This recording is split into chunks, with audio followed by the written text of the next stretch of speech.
Allô la famille, bienvenue sur ma chaîne, je suis contente de te retrouver aujourd'hui pour une nouvelle vidéo. Vidéo pour laquelle mes cheveux n'ont pas voulu coopérer, mais c'est pas grave, the show must go on. On a trop de vidéos qui nous restent à filmer, donc on doit rester concentré. Et la concentration d'aujourd'hui nous mène directement au thème de l'abandon de soi. Alors la vidéo d'aujourd'hui s'intitule « J'ai donné ma vie à Dieu et il m'a demandé le sacrifice ultime ». Tu sais, la chose que vraiment c'est tellement difficile d'abandonner, le moi. Dieu a dit tu prends le moi, tu mets ça sur la croix, tu mets même 15, 17, 25 clous si c'est nécessaire. Et tu me laisses ce moi-là crucifié jusqu'à... Ça veut dire que le moi-là ne va plus jamais revenir. Laisse-le là-bas. Et j'étais comme, Seigneur, ce que tu demandes là, est-ce que tu réalises l'étendue de ce que tu demandes? Il réalise. C'est pour ça que ça s'appelle un sacrifice. Alors aujourd'hui, je m'adressais à ceux-là qui, ça va peut-être résonner avec toi si tu as déjà eu à faire ce sacrifice-là, si tu as déjà demandé de t'abandonner à lui. Si jamais, par contre, tu n'as jamais entendu parler d'abandon de soi ou alors tu es en plein dedans et tu es en train de lutter avec ça, je te partage mon expérience. On est toujours dans le calendrier de l'Avent de Samantha Tom. On est dans la vidéo 7 aujourd'hui où on continue de suivre aussi chronologiquement que possible mon témoignage. J'en donne des petits bouts. Le témoignage complet dans mon livre La splendeur au lieu des cendres, mon cœur meurtri a repris vie, qui est toujours disponible sur Amazon. Il est sorti il y a pas si longtemps que ça. Et donc on rentre plus ou moins dedans en surface parce que 200 pages, c'est beaucoup d'informations, c'est beaucoup de témoignages, c'est beaucoup de matière, mais on essaye de voir ensemble les points phares, là, les highlights qu'il faut surligner. Donc je veux parler avec toi aujourd'hui d'abandon et j'espère que cette vidéo là va t'aider à lâcher prise de ce que le Seigneur veut que tu lâches prise et que tu réaliseras en fait toute la splendeur qui se trouve derrière le fait de s'abandonner totalement à Dieu. Alors on commence tout de suite la vidéo. Est-ce que tu as déjà été amoureux ou amoureuse? Est-ce que tu te souviens la dernière fois que la relation ait fonctionné ou pas, que la relation ait fonctionné ou pas, que vous ayez fini marié ou pas? Est-ce que tu te souviens la dernière fois que tu as eu des papillons dans le ventre en pensant à quelqu'un? Est-ce que tu te souviens la dernière fois que vraiment ton cœur battait la chamade, tu t'imaginais des choses? Parce que en fait, j'ai l'impression que le fait de rêver, quand on parle de relations, en fait, que les deux sont forcément un peu liés, en fait. Que lorsque tu rentres en relation, lorsque tu tombes amoureux ou amoureuse d'ailleurs, tu te mets à rêver, tu te mets à imaginer comment la relation sera, tu imagines les voyages que vous allez faire, tu imagines votre mariage, où vous allez vivre, vos enfants. En fait, je sais pas pour les hommes, mais je sais que nous, les femmes, là, on est de grosses rêveuses. Tu sais, je suis sûre que certaines d'entre vous, les filles, vous me regardez, vous n'êtes même pas en relation. Mais si j'ouvre votre Pinterest, je vais trouver des tableaux de vision avec vos robes de mariée, avec les fleurs de votre mariage, avec le type de thème. Girl, en tout cas, on se connaît. Donc, si tu as été amoureux et tu le sais là, que vraiment c'est presque malgré toi, tu fais pas exprès de commencer à t'imaginer et puis ça demande vraiment un effort intentionnel, un effort des fois surhumain de t'empêcher d'aller jusque là. C'est pour ça que justement tu veilles sur ton cœur, tu fais attention, tes amis te calment, mais calme-toi, nana, il t'a seulement regardé, il n'a pas encore donné ton numéro de téléphone, tu as déjà les songes, etc. Et j'ai l'impression que, en tout cas ça a été le cas pour moi, quand tu rentres dans une relation avec Dieu, c'est à peu près la même chose, tu sais. Tu rencontres un nouvel amoureux qui est Jésus. Oh, ton cœur bat, tu penses à lui, à comment il a donné sa vie pour toi. Tu ouvres la Bible et il te dit qu'il a des projets de paix, non de malheur. Tu imagines ta restauration, tu imagines comment il va relever ta tête après que tu aies été humilié. Tu imagines tout ce qu'il va te donner. Tu imagines vraiment le pays dans lequel tu vas aller immigrer. Tu imagines un tas de choses. Tu rêves pleinement là de cette relation avec Dieu, de ce que ça sera. Tu sais, si tu es malade peut-être physiquement, tu imagines comment la guérison va arriver. Bref, tu imagines tout un tas de choses. Tu idéalises la relation que tu auras avec le Seigneur, ce que ça va devenir. Tu rentres à fond dedans. Et ça a été mon cas aussi. Quand j'ai donné ma vie à Dieu, toute ma vie était en chantier. Toute ma vie, il n'y avait rien dans ma vie qui fonctionnait. Ok, la santé, c'était caca, les études, le travail, les relations, la famille. Donc en fait, il n'y avait aucun moyen déjà que Jésus fasse pire, entre guillemets. Donc je ne pouvais que penser et imaginer à toutes les façons dont il me relèverait en fait. J'étais en plein dans rêver ma restauration. Au moment où je suis en train de rêver cette restauration-là, je suis au Canada. Nous sommes, je pense, on est en 2015, entre 2015 et 2016, on va dire ça comme ça. Et j'ai un travail. J'ai un travail, c'est pas le job de mes rêves dans un centre d'appel, ça paye les factures. Mais écoute, je suis pas venue jusqu'au Canada pour faire ça. J'avais des rêves, même si je ne me souviens plus exactement c'était quoi les rêves. Donc j'ai un rêve d'un meilleur travail, mais je sais même pas c'est quoi. Honnêtement, j'ai aucune idée de ça va être quoi ce meilleur travail que je suis en train de voir, auquel je suis en train d'aspirer. Je me pense peut-être que je vais retourner en traduction ou en interprétation, mais je sais que je ne veux pas être où je suis en ce moment-là. Je rêve que mes yeux soient guéris, parce qu'à ce moment-là, je suis encore en train de consulter, de prendre des médicaments par rapport à ma vue. Donc, je rêve que le Dieu qui va guérir toutes choses va juste mettre sa main sur mes yeux et voilà, je prends mes lunettes, je les jette par terre. D'ailleurs, peut-être que je vous raconterai cet épisode. Il y a une fois où j'avais été tellement, je pense que j'ai vu War Room. Je crois que c'était War Room, je sais plus. J'ai vu quelque chose en tout cas qui m'a chauffé. Je me suis levée, je me suis fâchée dans ma chambre. J'ai dit, oh non, c'est terminé. J'ai pris tous mes médicaments, j'ai pris mes lunettes, j'ai mis dans la poubelle. Pas la poubelle de chez moi, la poubelle de tous les immeubles. Tu comprends? Après, moi-même là, 2-3 jours plus tard, vu que j'avais été motivée par vraiment mes propres intentions et non pas la parole de Dieu, moi-même, je suis encore partie fouiller la poubelle. Petite parenthèse, on parlera de la foi versus la présomption un jour, c'est pas pour aujourd'hui.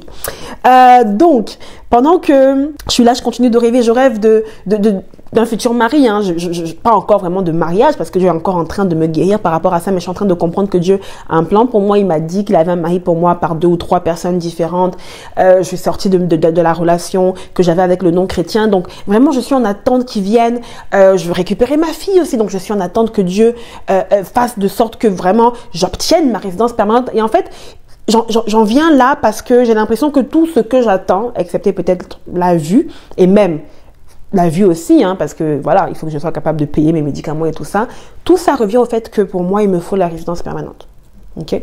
Pour moi, là, il me faut que mes papiers d'immigration sortent, parce qu'en ce moment, je suis en statut implicite, donc je ne peux rien faire. Je pense que je l'ai dit dans la vidéo précédente. Je me retrouve dans la même situation que j'étais en France, entre guillemets, sauf que là, au moins, c'est implicite, donc j'ai le droit d'être là. Je n'ai rien à cacher, nanana, mais les circonstances semblent les mêmes, tu vois. Et je fais donc une fixation sur le fait que il faut que j'obtienne ma résidence permanente. Parce que c'est à partir de ce moment-là que je pourrais commencer à vivre. C'est à partir de ce moment-là que je pourrais commencer à être guérie. C'est à partir de ce moment-là que je pourrais commencer à vivre mes rêves. Tu vois? Autant il y a certaines femmes qui pensent que c'est quand elles seront mariées que leur vie va commencer. Autant il y a certains hommes qui pensent que c'est quand ils auront, je sais pas quel travail, avec je sais pas quel salaire que leur vie va commencer. Pour moi, ma vie commencerait au moment où j'obtiendrai la résidence permanente. Donc, tous mes rêves emmenaient là, en fait. Tous mes rêves et la manière dont mes yeux étaient fixés sur Jésus, c'était pour dire, Seigneur Jésus, tu es là, tu m'as sauvé, tu peux tout, donne-moi ma résidence et on va voir à partir de là. Sauf que, tu sais, nous, quand je dis nous, je dis les êtres humains, parce qu'on est limité, parce que les pensées de Dieu sont au-dessus de nos pensées, ses voix sont au-dessus de nos voix, parce qu'en fait, même là, par exemple, je suis en train de regarder ma caméra, j'ai une vision périphérique qui est là et qui est là. Ça veut dire que j'ai une limite de ce que je peux voir ici. Là, je vois même pas ma main d'ailleurs. Là, je la vois. Donc, j'ai une limite de ce que je peux voir ici jusque là. Tout ce qu'il y a en arrière de moi, je ne peux pas le voir. Tout ce qu'il y a à une certaine distance après le mur de mon salon qui se trouve là, je ne peux pas le voir. Alors, tout ce que j'ai devant moi, c'est la caméra. Et donc, je me dis, c'est la caméra qu'il faut absolument que j'atteigne. Sauf que Dieu ne voit pas les choses comme ça. Dieu, lui, il voit la caméra, il voit au-delà de la caméra, il voit en arrière, il voit ce qu'il y a dans mes angles morts, il a absolument toute la vue d'ensemble et tout le schéma. Et lui, il sait très bien que ce n'est pas la résidence permanente qui va être le déclencheur du reste de ma vie. Il sait très bien que ce n'est pas parce que j'obtiens la résidence permanente que je serai guérie. C'est parce que je l'obtiens que mes rêves seront plus réalisables qu'avant. C'est pas parce que je l'obtiens que la façon dont je me vois ou dont je vois les autres va changer. C'est pas parce que je l'obtiens que ça sera plus facile pour lui, en fait, d'établir ses voies dans ma vie. C'est parce que je l'obtiens que subitement je saurai résister à la tentation et que les mensonges du diable n'auront plus d'effet dans ma vie. Donc Dieu sait que c'est pas en me donnant ça que ma vie sera changée. C'est pas en me donnant ça qu'il pourra faire ce que lui, il veut faire dans ma vie. Et à ce moment-là où j'étais dans cette position-là, je ne pensais pas à ce que Dieu voulait faire dans ma vie. En toute honnêteté, je ne m'asseyais pas pour dire à Dieu, qu'est-ce que tu veux faire? Qu'est-ce que tu aimerais? c'est quoi tes plans pour moi? C'est quoi tes projets? Non. Pour moi, je savais ce qui était le mieux pour moi et je m'attendais à ce qu'il agisse en fonction de ce que moi, je t'ai venu lui dire être le mieux pour moi. Et c'est à ce moment-là, en fait, qu'il y a une tension. Il y a une tension parce qu'il y a ce que je veux et ce que je pense qui est bon et ce que je pense que Dieu devrait faire. Et il y a ce que Dieu veut, ce que lui pense qui est bon et ce que lui il va faire. Parce qu'il va le faire. Tu sais, avec ou sans toi, il va le faire. Donc, il faut que tu choisisses. Et donc, le seul moyen de faire disparaître cette tension, c'est que quelqu'un est en dessous de l'autre. Et Dieu n'ira pas en dessous de moi. Il n'ira certainement pas en dessous de toi. Donc, le seul moyen pour que la tension entre ce que je veux, le moi, le veut, je pense, que je crois, que je veux, que je sais que, et le Dieu qui veut, que le Dieu qui croit, que le Dieu qui pense que ça fonctionne, quelqu'un doit forcément être abaissé pendant qu'un autre est élevé. Et l'abaissement, les amis, c'est un choix. Parce que si tu ne t'abaisses pas toi-même, Dieu va t'abaisser. Et à rendu quand il t'abaisse, je ne sais pas si rendu là, tu as encore la foi, tu n'as plus la foi. En tout cas, il faut demander au peuple d'Israël qui a beaucoup connu d'abaissement dans sa vie. Mais le mieux, c'est de t'abaisser toi-même parce que Dieu te promet qu'à celui qui s'abaisse, il va l'élever. Parce que si toi-même, tu veux garder la place là, tu seras abaissé. Et je ne sais pas combien de temps ça va prendre avant ton élévation. D'accord?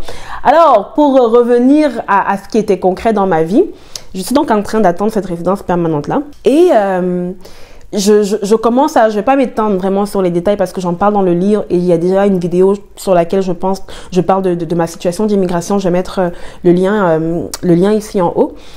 Toujours est-il donc que je suis en attente de ce papier-là qui va me délivrer, entre guillemets, c'est en fait résidence permanente maintenant que je mets mon salut. Hein. Et à un moment donné, le problème que j'ai, c'est que mon passeport expire. Et je ne peux pas avoir de résidence permanente dans un passeport qui a expiré. Donc, il faut que je renouvelle mon passeport. Cependant, le problème, c'est que je ne peux pas renouveler mon passeport en étant ici au Canada à l'ambassade parce que, c'est un cercle vicieux, l'ambassade du Cameroun ou le Haut Commissariat du Cameroun au Canada exige que tu aies le droit d'être sur le territoire pour pouvoir renouveler ton passeport. Donc, si tu as un permis de travail ou autre chose en cours, oui, tu peux avoir un passeport renouvelé facilement. Mais si ton permis de séjour a expiré et tu veux un passeport, techniquement, l'ambassade ne peut rien faire pour toi. Il faut que tu rentres au Cameroun. Donc là, je me dis, mais si je rentre au Cameroun, c'est mort. Si je rentre au Cameroun, je ne peux pas revenir parce que je jouis d'un statut implicite. Donc, j'ai le droit de rester ici, au pays. Mais si je sors, n'ayant pas de visa, je ne peux pas rentrer. N'ayant pas de permis de séjour, je ne peux pas rentrer. Et donc, pendant que je suis en train de penser à quoi faire, comment faire et prier par rapport à ça, je fais une demande de permis de séjour visiteur. Parce que je ne peux pas accéder, parce que ma résidence est en cours, je n'ai pas le droit de demander un permis de travail ou un permis d'études en fait. Je dois attendre ma résidence dans mon cas particulier. Alors, le permis de séjour m'est accordé. Donc maintenant, je ne suis plus en statut implicite, j'ai un permis de visiteur. Même si là encore, je ne peux pas travailler, je ne peux pas aller à l'école, mais au moins, je n'ai plus le statut implicite. Donc, parce que j'ai plus le statut implicite, je me dis, ok, maintenant j'ai le droit d'aller demander un passeport à l'ambassade. Cependant, je pense qu'il y avait une ouverture pour moi d'aller au Cameroun. Déjà, je pense que le passeport se serait fait plus rapidement parce que les délais, c'était fou. Au Cameroun, ça serait fait plus rapidement. C'était aussi pour moi l'occasion de voir ma fille. Et donc, je décide d'aller au Cameroun parce que j'ai ce permis de séjour-là qui me permet de sortir. Donc, je me dis, écoute, je suis en sécurité, je peux partir. Dieu m'a exaucé, alléluia, amen. Je voyage, j'arrive au Cameroun. Et le même soir, pendant que ma mère est en train de trier mes papiers, ma mère me demande si j'ai lu ce permis de séjour qui était là. Et je dis, ben oui, ça dit que voilà, nanana, j'ai le droit de rester. Elle me dit, lis bien. Et là, je me rends compte que tout petit, là, en bas du document, c'est écrit que ce permis de séjour, en fait, n'est pas un visa. Donc, il ne permet pas l'entrée sur le territoire canadien.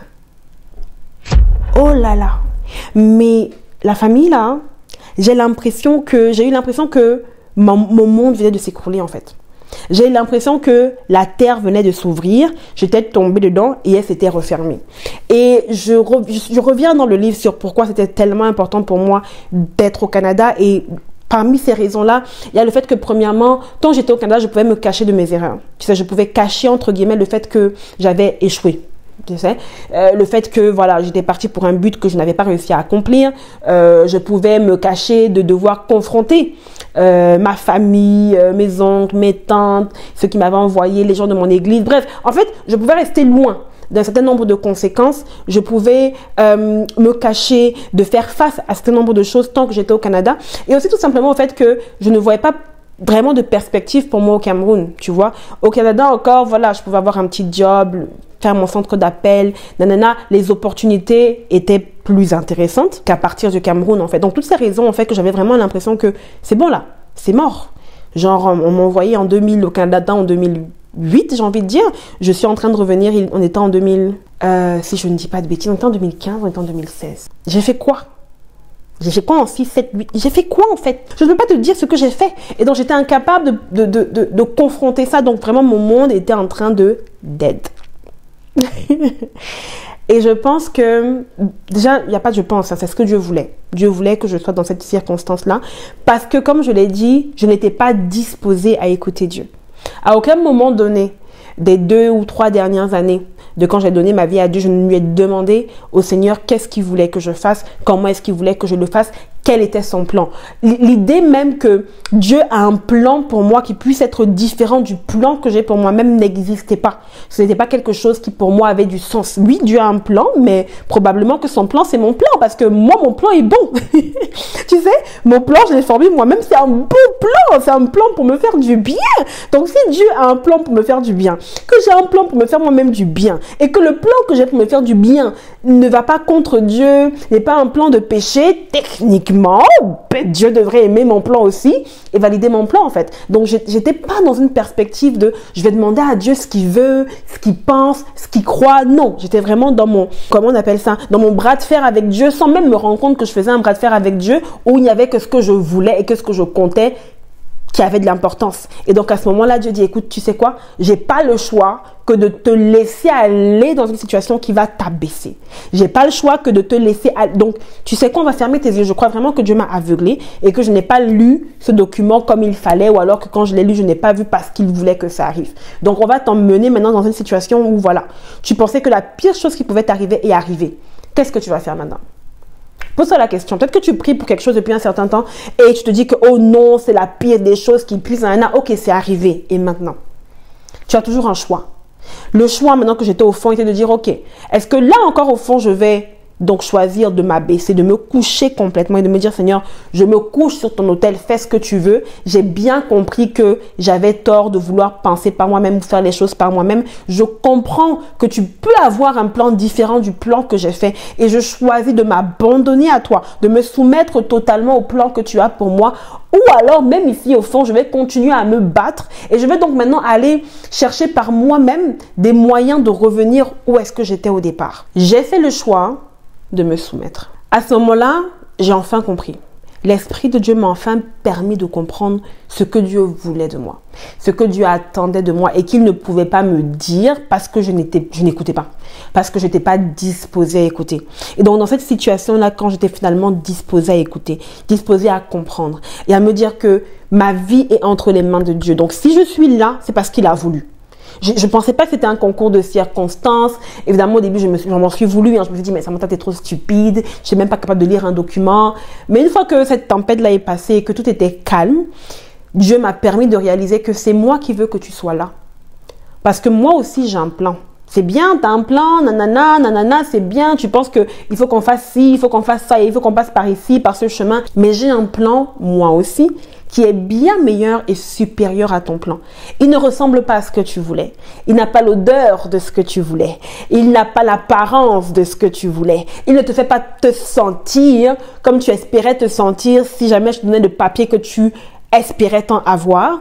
Mais c'est mon plan. Et c'est par ça que ça passe. Pour arriver à plan de bonheur et non de malheur, pour avoir la paix. Tout ça là, ça passe par l'abondance. Ça passe que tu acceptes que je te brise. Tu acceptes de confronter ce que tu ne voulais pas confronter. Tu acceptes de réaliser que ton problème ne sera pas réglé parce que tu vas recevoir un papier par la poste. C'est pas ça qui va régler ton problème. Il y a bien plus que ça qu'on doit régler. Il y a bien plus que ça auquel on doit faire face en fait. Il y a des blessures qui sont là.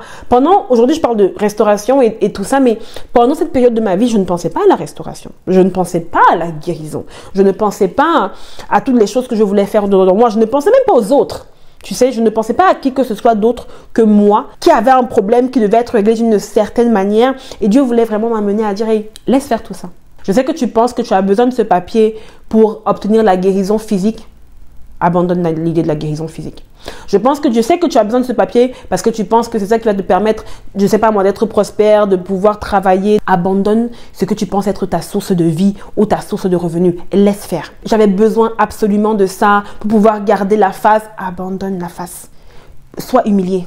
Accepte l'humiliation. Accepte tout ça. Accepte toutes les choses que tu pensais que vraiment ça allait te tuer, ça allait te détruire. Si c'est ça la destruction là, accepte la destruction. Si tu penses que c'est le plan que j'ai pour toi, accepte d'être détruite. Accepte d'être aplatie. Accepte d'être abaissée. Accepte d'être humilié en fait. Et c'est ça l'abandon de soi. C'est de dire ok, tous mes rêves, toutes mes aspirations, tout ce que je croyais, tout ce que je pensais, tout ce que je voulais, la façon dont je voyais la vie, ce que j'envisageais, j'abandonne. Et j'accepte que je ne le recevrai pas. Peut-être que je ne le recevrai jamais.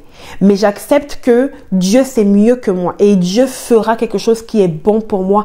Même si pour le moment, comment je le perçois, ça ne me semble pas très bon parce que je peux te dire que quand c'est arrivé, du coup, je n'ai pas pensé que ça sentait très bon en fait. Mais j'ai accepté la soumission. J'ai relâché toute idée. Je n'ai pas cherché par moi-même de revenir.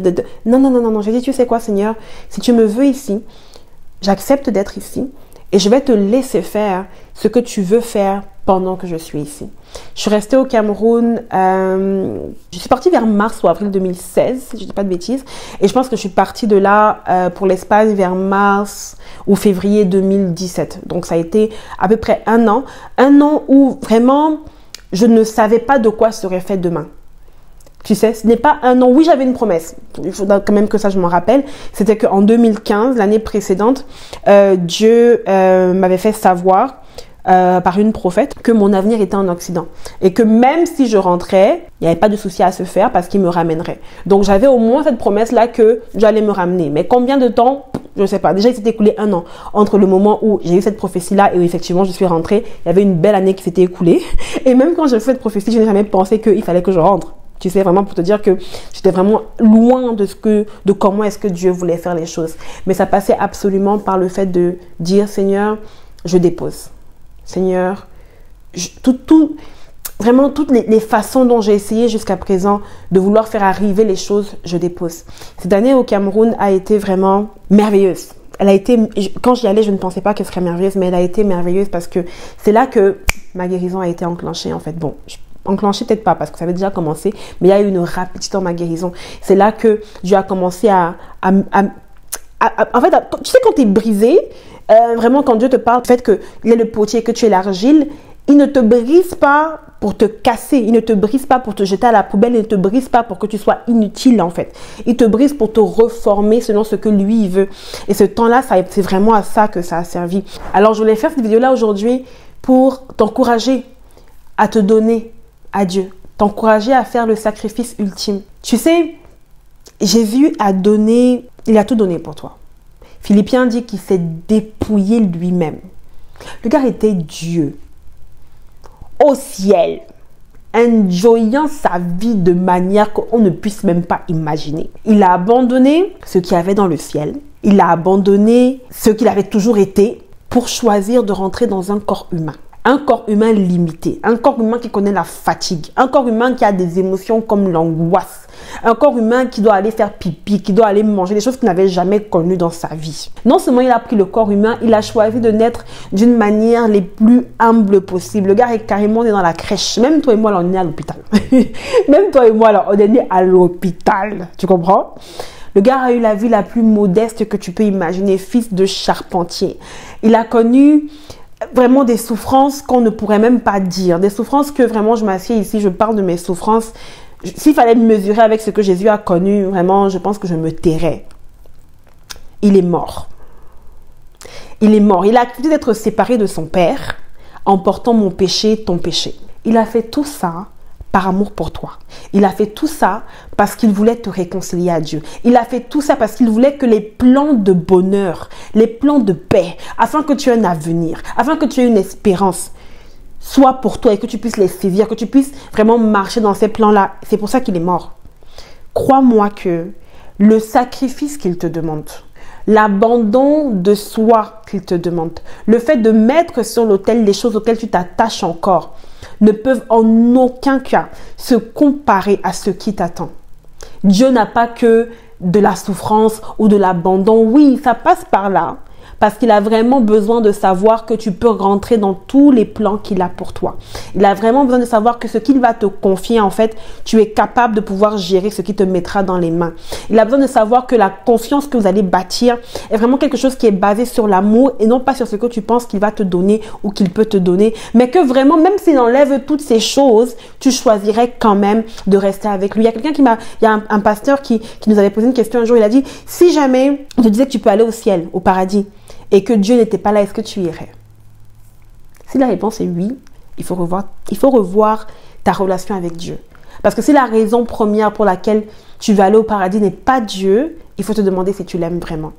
Et c'est à ça que ça revient en fait l'abandon de soi. C'est de se dire, ok, j'aime la personne qui me demande de m'abandonner et je crois de tout mon cœur que la personne qui me demande de tout laisser ici sur l'autel, de tout sacrifier, va me donner bien plus que ce qu'il me demande d'abandonner en fait. Alors je veux t'encourager aujourd'hui à faire ce pas d'abandon de soi. Je l'ai fait et c'est parce que je l'ai fait que je suis devant toi aujourd'hui. C'est parce que je l'ai fait que aujourd'hui on parle de guéri, de ministère, d'auteur, de tout ce que tu peux imaginer. C'est parce que je l'ai fait qu'aujourd'hui je suis dans un mariage épanoui avec mes 2 merveilleux enfants. C'est parce que je l'ai fait que je suis capable aujourd'hui de me tenir devant toi et de partager la parole et de partager un témoignage qui je crois et j'espère en fait va te pousser à poursuivre tous les plans que Dieu a pour toi et de vivre ensuite chacun de ses projets pleinement. Demain, on va changer un peu la dynamique. Pour les 7 premiers jours, on a parlé de j'ai donné ma vie à Dieu et il a X, Y, Z. On a mis le focus sur ce que Dieu a fait. La relation avec Dieu, c'est un partenariat. Je voulais qu'on le voit dans cette dernière vidéo justement de qu'est-ce que Dieu me demande. Dans les vidéos qui vont suivre, on va parler de ce que moi j'ai fait, de ce que j'ai apporté dans cette relation parce que c'est une relation, c'est un échange et une réciprocité.